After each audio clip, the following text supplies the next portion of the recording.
Hello, everyone.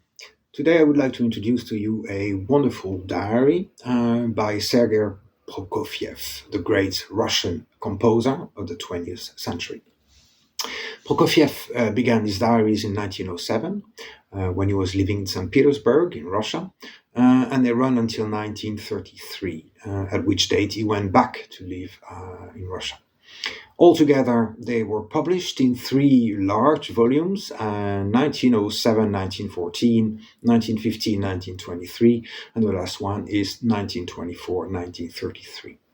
Now, when he began keeping notes about his daily life, Prokofiev was still in his teens. He was studying at the St. Petersburg Conservatory, a place rich in musical history and associated, of course, with the names of Rimsky-Korsakov, the great composer, or Shostakovich, who will study there later after Prokofiev was finished. Prokofiev himself was studying the piano. He was studying musical composition, musical history, and composition in general. Now, there are different reasons why those diaries are absolutely magical, and even if you don't care about music, or if you don't care about his music, or even if you've never heard of him before, the period covered by those diaries is such that it's bound to be interesting for anybody, whether you be interested in history, in culture, in societies, in that time, in modernism, or of course in music. Now, for example, Prokofiev is in St. Petersburg during the First World War. So, first of all, he tells you about the pre war period, what it was like to live in St. Petersburg in 1908 and 9 and 10. There were already large political events taking place.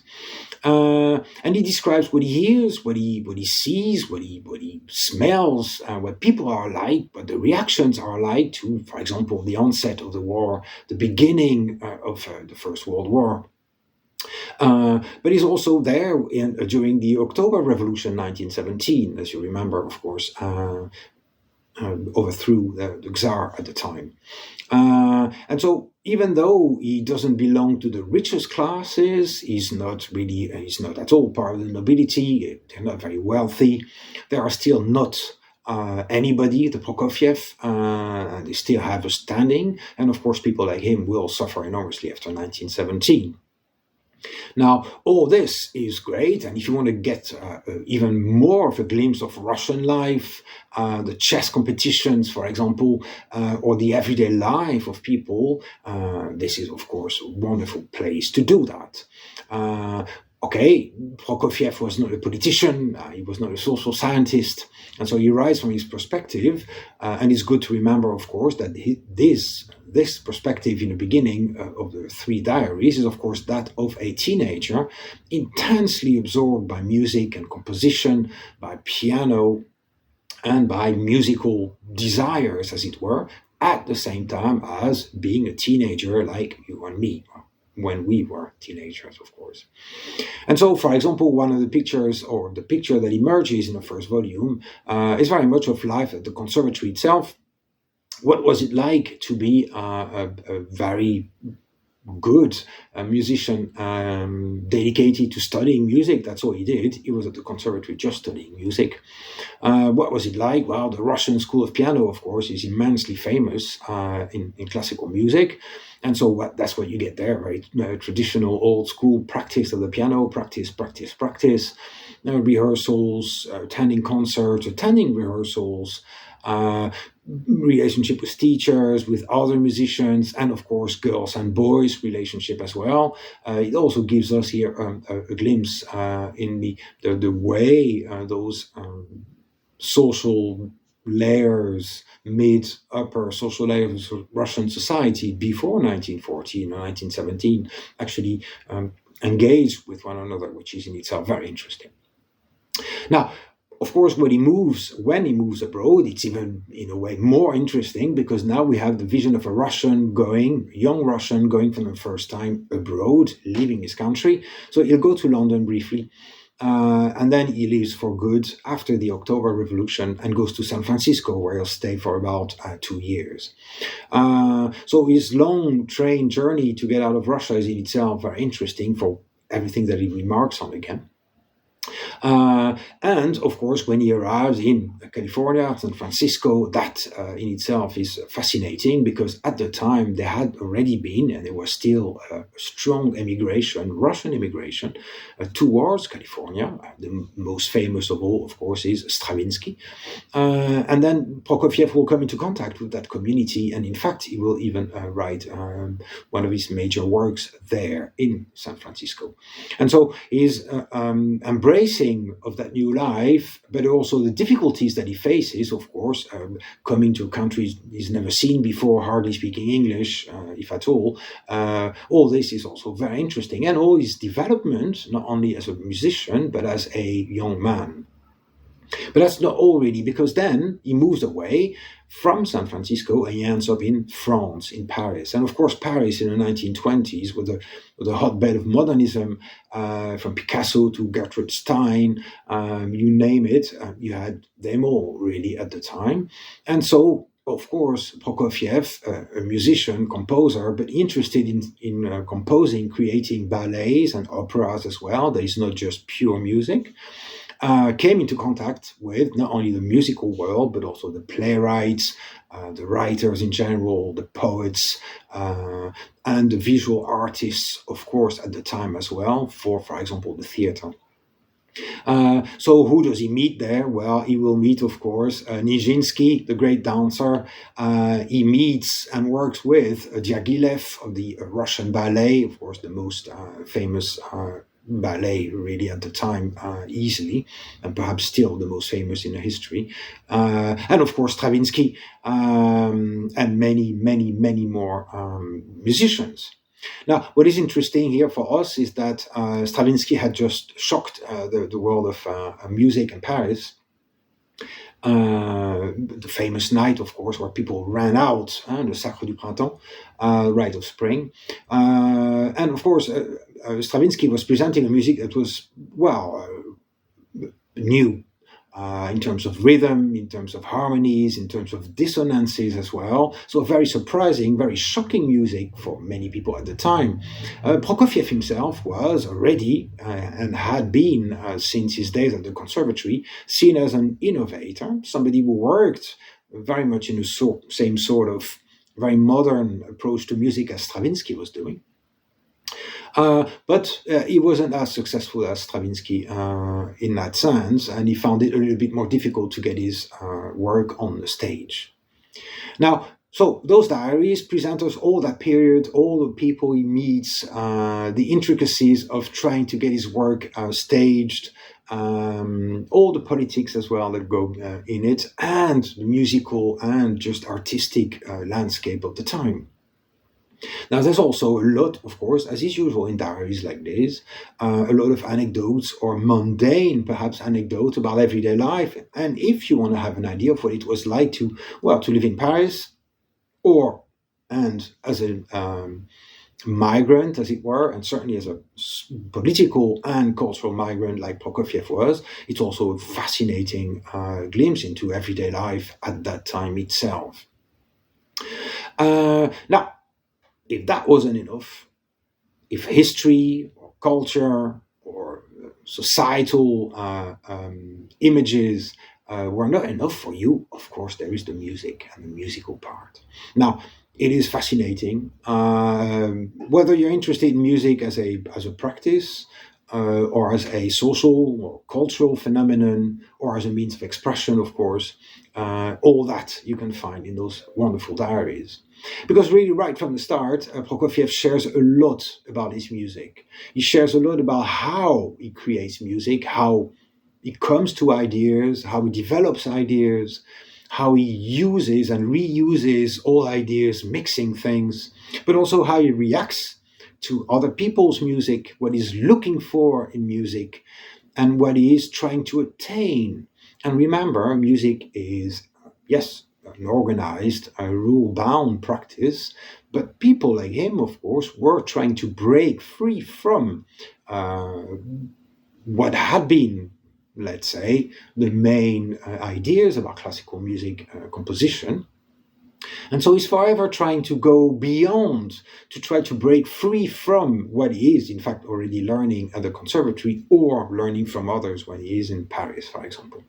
So he talks a lot about that, even though he doesn't theorize, he doesn't talk about music theory, but he does describe a lot of his composing, thinking, artistic process, and also his reactions to the music of others. Now, here, what is interesting is that he can be a little bit snarky at time. He can be judgmental about others, other musicians, other performers. But he's just a guy. He's just human.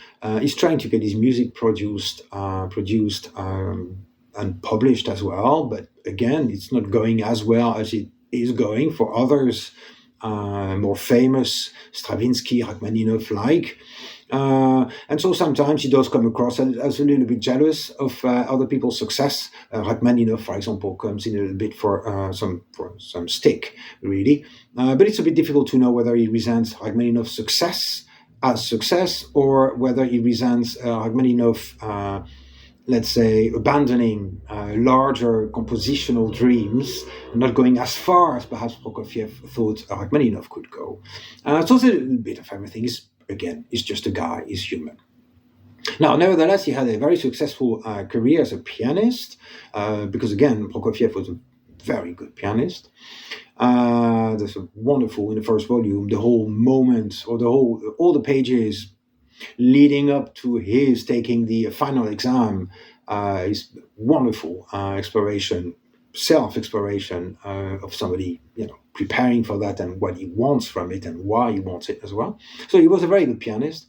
But yeah, he, unfortunately, certainly in the last years when he was still in France, he had to kind of sacrifice his compositional practice for touring with singers, for example, quite simply because, again, his compositions were not receiving all the attention and the success that he was looking for them, nor were his ballet or operas. And that meant that he needed, of course, to make a living, and he made a living primarily as a pianist. So that means that that became to weigh heavily on him as well, because, of course, he saw himself as a composer. For him, the piano is just a vehicle, but he wasn't a pianist as such. That's not how he describes himself. He describes himself as a maker of music, a composer. Now, hundreds and hundreds of pages of wonderful history, social history, cultural history, musical history, thought processes of a great creator. And of course, hovering in a background is the question of Russia. And that is something you will not get very much in those diaries. Prokofiev, right from the start, he starts those diaries when he's very young, shows very, very little interest in or awareness of or understanding of politics.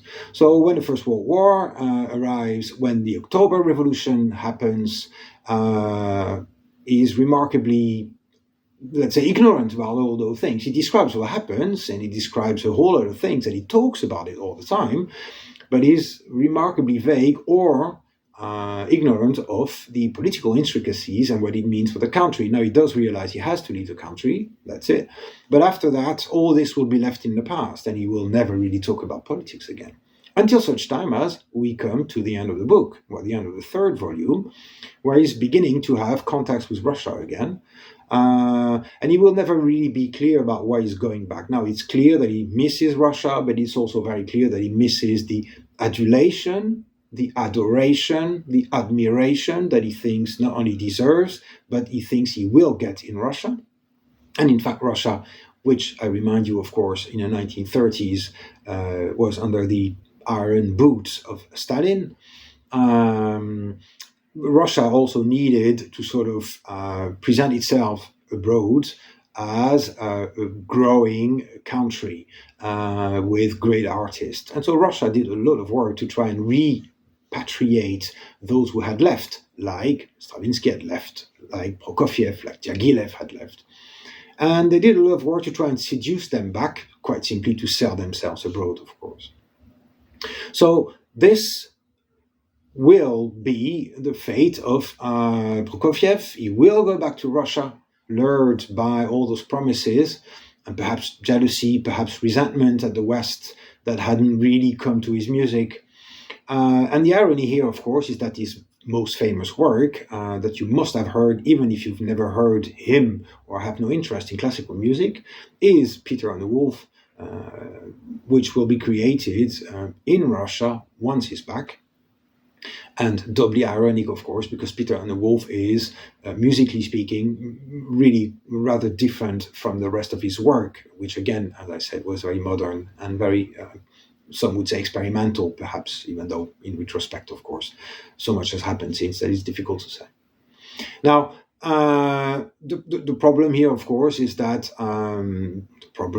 of course, this going back to Russia at the time where Stalin was exterminating lots of his countrymen and women, will sully, will taint his reputation, of course, musically, perhaps not, but as a man, certainly. And when the man is tainted, then his productions very often are as well. So we don't learn about that period, of course, because he doesn't talk about it. His diaries are finished by then. We do know that he will suffer from the conditions, even though, of course, he will have a special status. Did he regret going back? I do not know. Did he ever wish that he had stayed in Paris or stayed in California or London, where he goes as well? I do not know, but we can only speculate. And that is the case with diaries like this, which are interrupted midway through the life of the narrator. So, what do we have here? Well, we have a magnificent 3 volume diary of one of the great composers of the 20th century, but also one of those Russians, the wave of Russians, Slonimsky, for example, of course, the Rubinstein family, who will, Polish Russian family, who will, of course, flee to Europe and flee to America, bring this explosion of classical music and modern music to the West. It's told extremely well. He wrote very well. It's very fluent. He's open-hearted. Sometimes he's very, very crude, not in writing, not in words, crude in the sense of just opening his guts and his heart to us. And that's, of course, what we want in a diary. We do not want something hyper-redacted or sanitized. We want as much truth as possible. And really, with such a diary, with such a fantastic diary, even if you have very little interest in Prokofiev or none at all, you can still derive so much pleasure from reading those pages. So the only thing you can do now is go out, buy the book, sit back, and enjoy it to the full. Thank you.